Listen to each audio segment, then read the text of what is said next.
Just over 2 months ago, Markwayne Mullin left the U.S. Senate to become the 9th Secretary of Homeland Security. Oklahoma's governor appointed Alan Armstrong to fill the seat Mullin vacated in the U.S. Senate. Armstrong resigned as the executive chairman of Williams Companies. For many years, he was that energy company's CEO. He spent his career in the oil and gas industry. Armstrong will be one of the 2 senators from Oklahoma until January. State law says he cannot run for a full term, but we have him here today. Senator Alan Armstrong, thank you for joining us. First question is, what do you plan to prioritize in your short tenure that you've got there? Yeah, good morning. You know, this is really simple for me. I've watched as our country has gotten to be at the hardest place I can imagine to be able to build critical infrastructure in our country. And I see it really holding back our country. And so as I've witnessed that from the private side, it's really concerning to me about our future as a country when we have gotten to be the place that just cannot get out of our own way in terms of being able to build critical infrastructure. And, you know, everybody thinks that that is just something that's rough on the big bad companies, the pipeline companies, utility companies. Really, at the end of the day, the loser in that situation is the consumer and our industries in the U.S., because that really just separates the lack of infrastructure, separates abundant supplies that we have here in the U.S.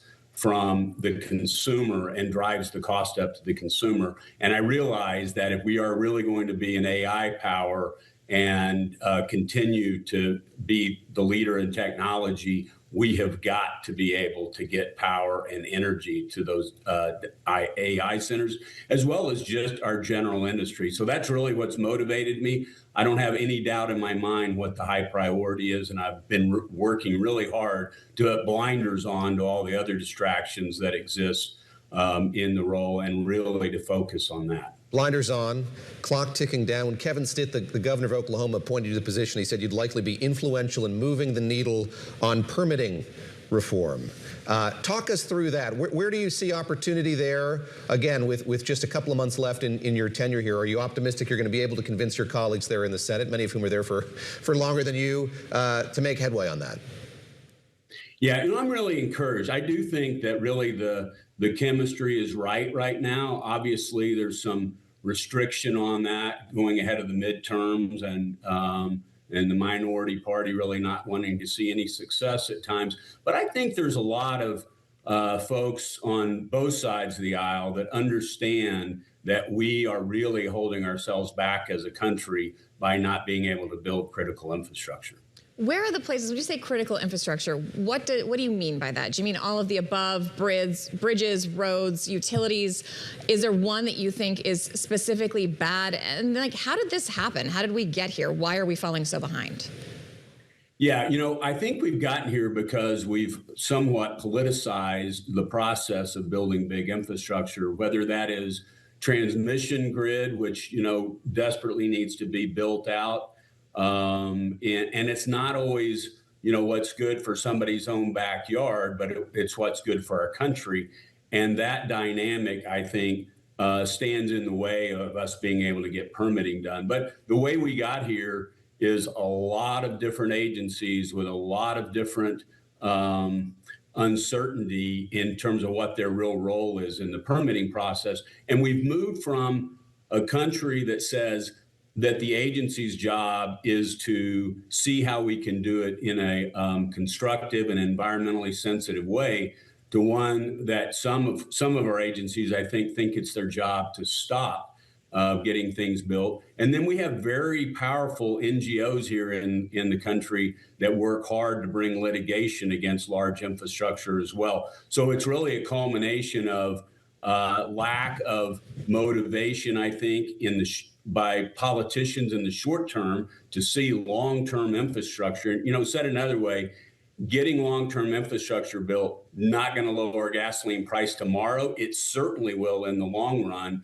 but it's not an immediate gratification, and therefore it's not a very good mix for politics. And so that's one of the reasons that I find myself in a unique situation to really bring attention to the long term issue of getting our permitting done here in the U.S. I'm glad you bring up fuel prices. Yours is a familiar face, I think, to a lot of our viewers. Your voice a familiar one to a lot of our listeners. In your past job at Williams Companies, you were on Bloomberg TV and radio a bunch talking about the oil and gas industry. Let me just ask you about your prescription for getting those prices down. I know if you look at the national average for a gallon of regular gas, it's higher than it is in Oklahoma. I think that'd be kind of reasonable or expected from a lot of folks. They would think that would be the case. But what in the nearer term? Yes, there needs to be efforts at infrastructure, building that out. That'll help us in the medium to long term. But what is the cure here in the shorter term? I don't mean to say there's a panacea, but we hear talk of the White House saying they want Congress to remove the federal gas tax. Are there policy prescriptions you have that might help here in the next few months? Well, I think that we should keep things in context. I remind people quite a bit that in June of 2022, retail gasoline average cost in the U.S. was $5.03. So far, the first week in June, that's around 431. So, we've been here before in terms of short-term blips in gasoline prices that are caused by geopolitical issues. With, as you'll recall, in June of 22, that was the Ukraine upset. So, these short-term things are going to happen for sure. And what we need to have is an abundance of infrastructure that doesn't stand in the way. If you think about the difference between Oklahoma gasoline prices and California gasoline prices, those are completely self-inflicted in California. Going from, I think, 43 at one time refineries out there to, I think, 6 or 7 now. So, getting rid of your critical infrastructure, not allowing pipelines to be built is what drives that long term. And in the short term, I would just say, any of those fixes are not healthy. So if you pull back the gasoline tax, you're just going to be increasing the deficit and ultimately raising taxes somewhere else. So that's not, from my perspective, that is like putting a glove on to fix a leaky pen, and doesn't really get at the really important issues, which is getting things like, there's a major pipeline that Phillips 66 and Kinder Morgan are trying to build called Western Gateway that would bring product from right here in Oklahoma into the California markets.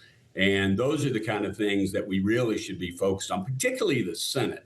The Senate really should be the body that is looking long term and thinking about how we set the U.S. up for success long term. And so that's what I'm very focused on. I do want to ask you, I know with the pipelines, they can be controversial because people do have genuinely sometimes very legitimate environmental concerns. But there's also this issue of renewables in general have become a bit of a bad word, in this political climate.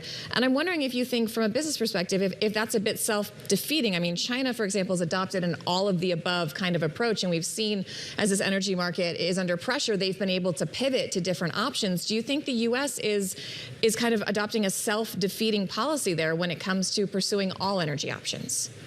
I absolutely believe that we should be pursuing any and all energy options. And I do think that a permitting reform and any bill that we get done is going to be good for all of the above. I think what I don't support is subsidy. But I certainly support making sure that when we're permitting infrastructure, we shouldn't be making a decision about fuel choices.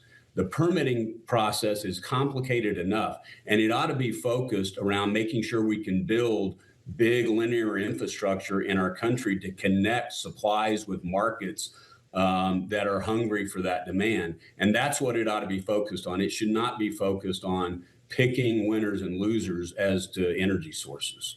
Senator Armstrong, last question to you. I know that Oklahoma has a lot of cattle. I think it's the 5th largest cattle producing state in this country, and we see the level of agita, nervousness in Texas as we have the second confirmed case of this New World screwworm there, and we've gotten assurances from the U.S. Department of Agriculture this is going to be contained. We've heard from the Agriculture Commissioner in Texas, perhaps more nervousness that the USDA isn't doing enough here. I'm curious from your vantage, as you follow this, how worried you are as a representative of Oklahoma about where this might be headed, and what your hope is from the federal governor as we see maybe the beginnings here of some sort of outbreak.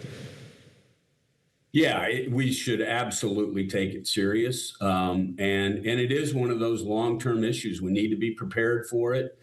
And hopefully, we've got the defenses in place to take care of that with the sterile flies. But I think, it's a very serious issue, and we should not be taking it lightly. And I know here in Oklahoma, we've got great leaders like Lucas on as one of our reps. That's a real professional and a real pro in this area. And it's nice to have his expertise weighing in on that issue.